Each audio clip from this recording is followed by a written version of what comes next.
everyone, I'm Lavanya from YourPedia, and today we are going to study everything about the IELTS reading section. So we are going to cover the different types of question papers, the different types of questions, and some tips and tricks that will help you get a good band score in your IELTS reading. So to begin with, we must know what the reading section is like. The basic information is that you get 60 minutes to do 3 passages, and you have to spend 20 minutes doing each passage.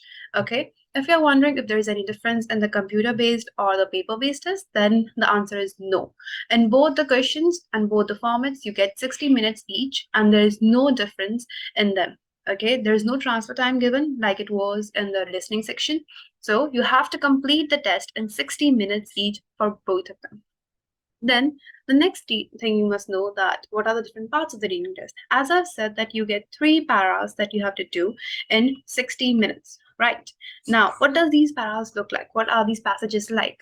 Now, one passage, each passage for the reading test will have around or more than 2,000 words, okay? Now that means it's a very long passage, okay? And you cannot actually read all of it. The topic of these passages is always academic or something of the general interest. And the sources is that they're normally taken from like published articles, they are from newspapers, from research magazines, or they are from journals. Okay, so the topics are always educational, they are of general interest, and they're taken from published books or magazines. Now, another thing you must know that, as I said, that there are 3 passages. Now, the first passage will always be the easiest, and the third one will always be the hardest for all reading sections. So the difficulty level rises as you progress through the test. Then, moving on, in the reading test, there are 40 questions total that you have to attempt for the reading test, okay? And each question carries 1 mark each. You must know that there's no negative marking. The benefit of there being no negative marking is that even if you do not know the answer, you can write anything down. And if it's an MCQ, just write A, B, C, anything. Just do not leave an empty space because you will get no mark if you go a wrong answer, but you will not get a -1. So it's a good thing. Do not leave any space incomplete or empty. Then, for reading test, you must practice your vocabulary and all your reading techniques. This is really important because if you do not understand what the passage is about, if you do not know a certain word, you might actually be missing 1 mark. Because in the reading test, it's not about just finding those specific keywords in your passage. Okay, you will not always find the exact keyword as you did in the question and the passage. There will be a lot of times you will use synonyms, and if you do not know what the word means, then you will be losing a lot of marks. So work on your vocabulary and practice all your techniques to get a good score in your reading. Another thing that we must cover about is what kind of score should you get, what kind of marks you should get to get a good score. So I would always recommend that you get somewhere above 32 or 33 because above that you get above 7 bands in IELTS. In reading and listening, it's really easy to score a good band because with practice you generally improve very quickly, and it's not even impossible scoring a 9 or a 8.5. It's actually really easy. The more you practice, the better your score will be. So try to aim for somewhere around at least 34, okay, to get a good IELTS score. After that, we must know that while there are different types of questions in the reading, there is also one thing that is common in all of them, and that is the specific thing that is written. Write no more than 1 or 2 words in the answer. Write no more than 2 words and or a number. So what does this mean? There are many students who actually ignore this, and this is actually very important because, for example, if they said write no more than 2 words, and instead of writing, let's say, a pillowcase, you wrote 1 single pillowcase. Then instead of writing 2 words, you have written 3. And in that case, your answer will be marked wrong, even if it meant the same thing. So you must take a note of what kind of limitation they have given on every question. Okay, so let's take an example. They have said write no more than 2 words and or a number. What are the possible answers you can give for this? You can write 1 word, you can write 2 words, you can write 1 word and or a number, okay, or you can write just a number with this. So you have to make sure that for every question that you read, you pay attention to the limitation they have given you on your answer for this. After that, let's also cover how does IELTS count a word? Because obviously there is confusion. What if you are writing something with hyphens? Or what if you're writing 9 a.m. or 12 p.m.? Are these considered as one word, or are they considered as one number, or is it a number and a word? Like what is it counted as? So in IELTS, they have a specific system of counting the numbers and the words. I'll show it to you. So let's look at these questions. 80%, 9 a.m., money, and then 18th August. Now these are all a list of tension points that many students have. So the first three, that is 80%, 9 a.m., and $20. For this, these are all considered as one number actually. Okay, why? Because these are all symbol, percentage, time, and money symbol. Now all of these dollar symbol, these are all just one number.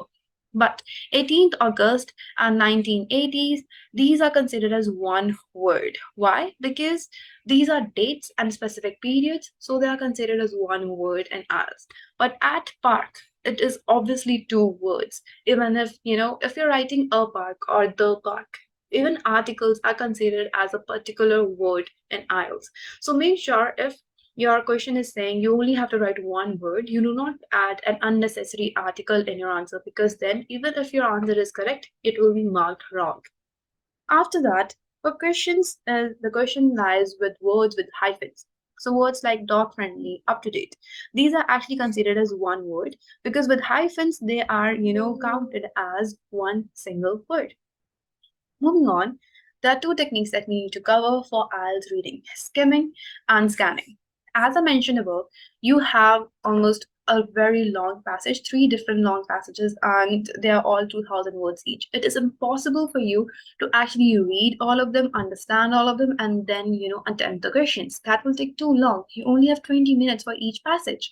So, what do? You use skimming and scanning. Skimming is basically that you read the text quickly to get like a basic idea what it's saying. And by that, I actually don't mean that you read the whole passage. No, what I mean is that you are going to read the first and the last sentences of each paragraph to get to know a gist of what is happening. And in that way, you can actually attempt a lot of your question.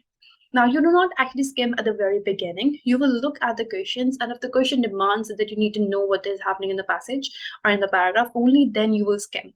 Okay, in all other questions you will always use scanning. Now scanning is happening whenever you're looking for a particular keyword.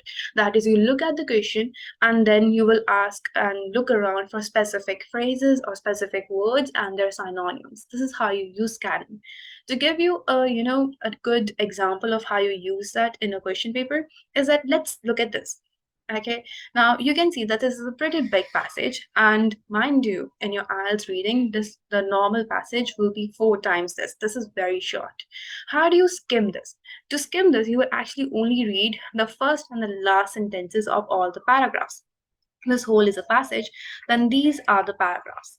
Now, you must also note that we normally read the introductory paragraph, this part, and the last paragraph complete. Why do we do that? Because this is where they're actually giving you a lot of crucial information and you get to use to the topic and all that stuff. So it is important that you read the first and the last passage, that is the introduction and the conclusion, completely. And for all the rest of the paragraphs, you only read the first and the last sentence to skim it. So if you're skimming, you will read the first and the last, and you'll read the first sentences of all of them. And then to scan it, you will read only the basic things that your question is asking. For example, everything highlighted in green is how you scan it. So they're asking for the specific figure and what it is related to. So you can easily find this figure in the passage. Just go directly to it and read the sentence around it. That's how you scan. So you look for specific figures that stand out to you and just go for them. Okay, no need to read the whole passage because that's such a waste of time.